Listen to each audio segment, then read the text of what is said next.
এই প্রচণ্ড গরমে আমাদেরকে স্বস্তি দেয় বিভিন্ন রকমের কোল্ড ড্রিঙ্কস। বাজারের কেনা কোল্ড ড্রিঙ্কসের চাইতে ঘরে বানানো আমের পান্না খেতে যেমন স্বাস্থ্যকর তেমনি সাশ্রয়ীও বটে। তাছাড়া এই আমের পান্না আপনি বছর জুড়ে কীভাবে সংরক্ষণ করবেন তার সব টিপস ও ট্রিক্স থাকবে এই ভিডিওতে। তাহলে চলুন আজকে বানাবো আমের panna. Hello everyone, welcome back to my channel Ishana's kitchen. আমের পান্না বানানোর জন্য আমাদের লাগবে 6টা কাঁচা আম। একদম শক্ত কাঁচা আমের চাইতে একটু নরম, যেমনটা আমি ভিডিওতে দেখালাম, এরকম আম হলে আমের পান্না খেতে ভালো হয়। তারপর পরিমাণ মতো জল দিয়ে আমটা সেদ্ধ করতে বসিয়ে দিলাম। আমটা 10 মিনিটের মতো ফুটতে থাক, আর এই ফাঁকে আমরা পান্নার মশলাটা রেডি করে নিই। চলুন আরেকটা চুলায় প্যান বসিয়ে হালকা গরম করে নেব। এখানে নিয়েছি গোটা জিরে 2.5 টেবিল চামচ, মৌরি 3 টেবিল চামচ। মশলাগুলো হালকা আছে ভাজতে হবে, অ্যারোমা আসা পর্যন্ত। বেশি কালো করে কিন্তু ভাজা যাবে না।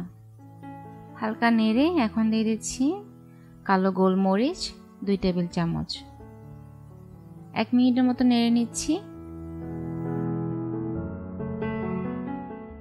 তারপর বিট লবণ দিয়ে দিচ্ছি 2 টেবিল চামচ। বিট লবণটা দিয়ে আমি আর নাড়াবো না, জাস্ট তাওয়াটাতে রেখে দিচ্ছি। তাওয়াটা এমন গরম হবে যেন আপনি হাত দিয়ে ধরতে পারেন। সব মিলিয়ে আমি প্রায় 3-4 মিনিটের মতো প্রায় লো টু মিডিয়াম আছে ভেজেছি। গ্রাইন্ডারে গ্রাইন্ড করব একদম পাউডারের মতো। আর এদিকে আম দিয়েছি প্রায় 10 মিনিট হয়ে গেছে। এখন সবগুলো আম উল্টে দেব, আর সাথে দিয়ে দিচ্ছি 200 গ্রাম চিনি। মিষ্টিটা আপনারা আপনাদের পছন্দ মতো দিতে পারেন।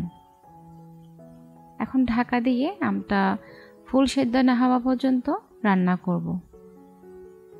আমগুলো এখন ফুল সেদ্ধ হয়ে গেছে, চামচ দিয়ে ধরলেই কিন্তু বুঝতে পারবেন।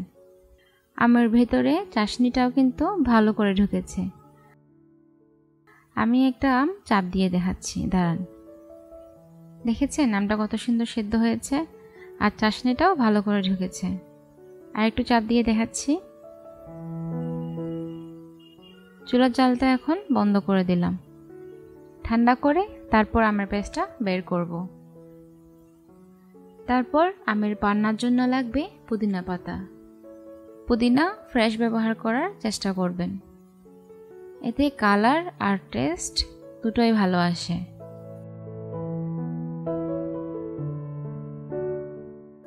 মশলাগুলো একদম মিহি পাউডার করে নিয়েছি। দাঁড়ান একটু সামনে থেকে দেখাই। আচারে যেমনটা আস্ত মশলা দিলে খেতে ভালো লাগে, ঠিক তেমনি আমের পান্নার মশলা যদি একদম মিহি পাউডার হয় খেতে ভালো লাগবে। ঠিক এইভাবে আপনারা গুঁড়ো করে নেবেন। আমগুলো এখন ঠান্ডা হয়ে গেছে। এখন আপনি চাইলে এরকম চামচ দিয়ে আস্তে আস্তে আমের পাল্পগুলো তুলে নিতে পারেন। আমি আর একটু সামনে থেকে দেখাচ্ছি। তাছাড়া আপনি আঙ্গুলের সাহায্যেও কিন্তু পাল্পগুলো আস্তে আস্তে তুলে নিতে পারেন।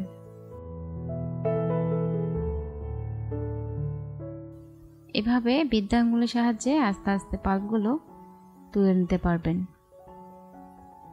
আপনাদের যার যেভাবে সুবিধা হয় সেভাবে করবেন। এইভাবে আপনারা যদি মশলা আর আমের পান্নার পেস্টটা যদি আলাদাভাবে বানিয়ে রাখেন, তাহলে যখন ইচ্ছে তখন আপনি বের করে মিক্স করে খেতে পারবেন।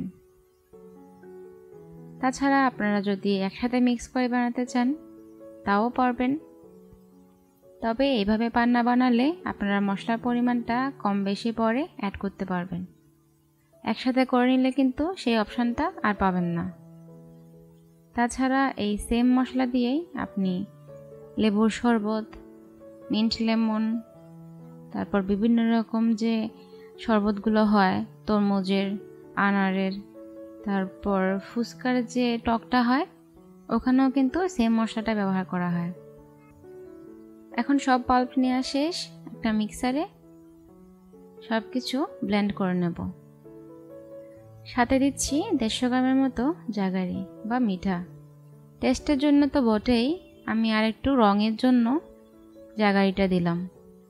আচ্ছা, এখন বলছি আমের পান্না সারা বছর কিভাবে সংরক্ষণ করতে পারবেন। ব্লেন্ড করার পরে হাত না লাগিয়ে একটা কাচের এয়ারটাইট কন্টেনারে আপনারা যদি নর্মাল ফ্রিজারে রাখেন তাহলে 2 থেকে 3 মাসের মতো ভালো থাকবে। আর সারা বছর ভালো রাখার জন্য আপনারা যে বরফের ট্রেগুলো আছে সেখানে আমের পান্নাটা দিয়ে বরফ করে নেবেন। পুরোপুরি বরফ হয়ে যাওয়ার পর একটা জিপলকার ব্যাগে ভরে আপনারা সারা বছর খেতে পারবেন। জিপলকার ব্যাগ থেকে একটা আইস কিউব বা 2টা আইস কিউব বের করে নর্মাল একটু জল দিবেন, তারপর একটু সামান্য মশলা দিয়ে আপনারা আমের পান্না ইনস্ট্যান্ট বানিয়ে খেতে পারবেন। আর এইভাবে এয়ারটাইট গ্লাসের কন্টেনারে যদি রাখেন তাহলে 2 থেকে 3 মাস আপনি আরামসে আমের পান্না খেতে পারবেন।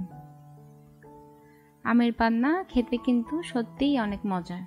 বানাবেন আর আমাকে কমেন্টসে জানাবেন কেমন হলো। Thank you.